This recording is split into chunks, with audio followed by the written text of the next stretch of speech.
And we're back. And we're back. Yeah, welcome back to Star Wars for Daddies, SW4D. Today we're in beautiful Grange Park, and we're here to talk about The Man with the Golden Gun. The Man with the Golden Gun. So I think that was the first James Bond movie I ever saw.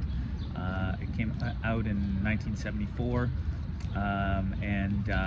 yeah, I've only seen it a few times before this. It's been a long time, and I honestly don't remember watching it from the beginning before, which I probably did in the theater, but you know, a few times it's been on TV or whatever since then.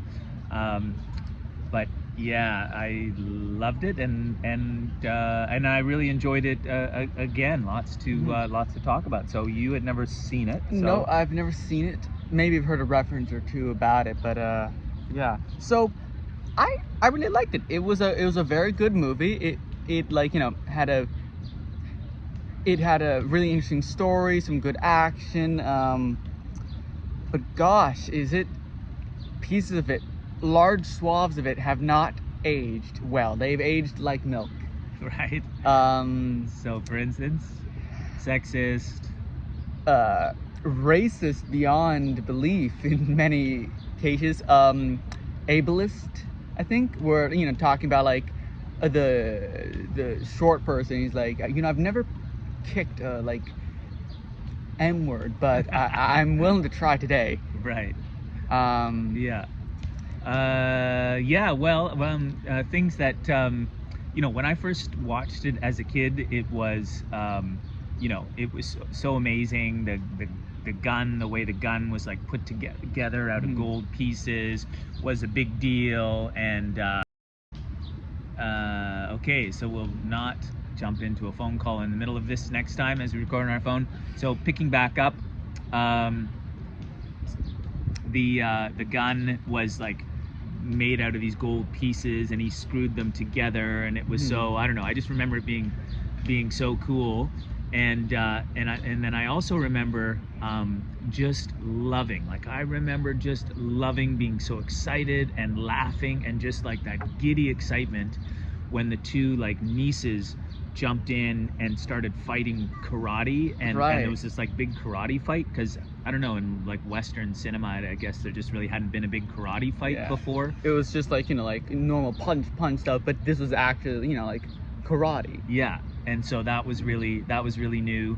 And then the southern sheriff,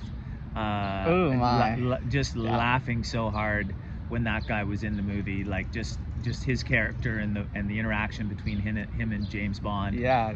As a kid, I just loved that. That was like action scene, you know. So when you were a kid, you loved all those parts. For me, I think the karate scene was really awesome. I kind of find it a bit funny, the fact that James Bond pushes the girls back and, you know, gets ready to fight like 20 guys, but then the girls, you know, push him back and start jumping in, and the guy goes like, oh yeah, their father owns like a dojo or something, and karate like school or something. And so I think that was really cool. The sheriff, meanwhile, I think he said more racist things than not racist things in his total time of talking. Yeah, but that was his character. And again, this is 50 years ago. Yeah.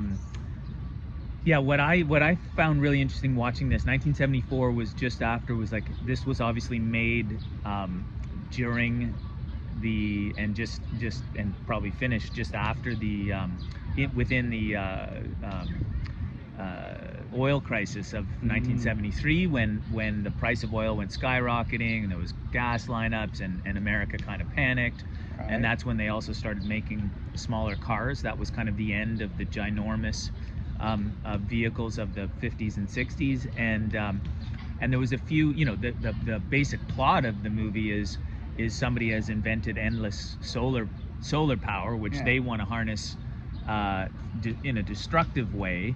But there's a few little conversations and a few little like mentions that kind of clearly set the movie as being in the post oil, or within the oil crisis. And I just thought that's interesting. It's based on a book which wouldn't have had the oil crisis, but at the same time they've kind of added these little references in. So that's definitely one thing that I noticed. Yeah, for me, I find it really interesting to see as like a modern take. Like, you know, we ourselves are going through, you know, oil crises. We're like, you know, the price of oil is once again skyrocketing. We aren't exactly lining up, you know, around the block for them currently, but price of oil is going up. And we are seeing the obvious detrimental effects of it. Yeah, it's more of an environmental take today Yeah. than it was back then. Back then it was more about worried about lack of supply, I think. Yeah. But and it's also interesting to see, like, yeah, cars in some ways are also getting a bit bigger. You know, we see those massive trucks everywhere, but we're also seeing, you know, switch to more like hybrid cars or, you know, electrical cars. Right. And also like them talking about how, oh yes, we've discovered a way to make infinite energy via solar power. It reminded me a lot of the Fallout show and that ship that they are trying to get that, you know, makes infinite fusion energy. Yeah, I guess there's always the that ultimate kind of power thing as a plot line. But the other thing that I loved about this movie, or that I really noticed about this movie, well, I'm curious, right? It's like 1970s. Like James Bond has always had, like, you know, there's always been like James Bond is a lover, blah blah blah. There's always been him like sleeping with people in the movie. That's always been a big part of every movie. But I feel like this was like the height of, like, he's sleeping with people, the bad guy's sleeping with people, like you know, half the movie is sex, right? Like it takes place in like a strip club or whatever. Like the whole thing is like so over the top, 1970s. It was almost like they thought, like, all right guys, sex is going out of style, we need to put in every scene. I think it was at the height of sex, it was in style. Like it was just like, so anyways, that really like there's even one scene where like he's about to sleep with like his aide or something, and then the, you know, other female character comes in and he pushes her in the bed and pretends, oh yeah, it's a bunch of pillows shaped like a woman, and then in the closet, the whole thing is so, and then she sleeps in the closet. Yeah, the whole thing is so whacked. Well, and then the ending scene as well, with the when they're in the bed on the ship and the guy attack. Tattoo is still attacking him. And it was also, you know, again, a lot what I love about the early Bonds in the 60s is you see like the cars and the furniture and the style, like the whole mid-century thing is there. On this one, you know, you definitely see some of that, you know, it's 1970s and that kind of stuff. But it was interesting to see Hong Kong, which isn't British anymore. It's a snapshot of when Hong Kong was still British, you know. But anyways, well, that's it. Great movie, worth seeing, and you know, keep pushing those likes, keep subscribing, and we'll talk soon. We'll be back with some Acolyte. Until then, take care.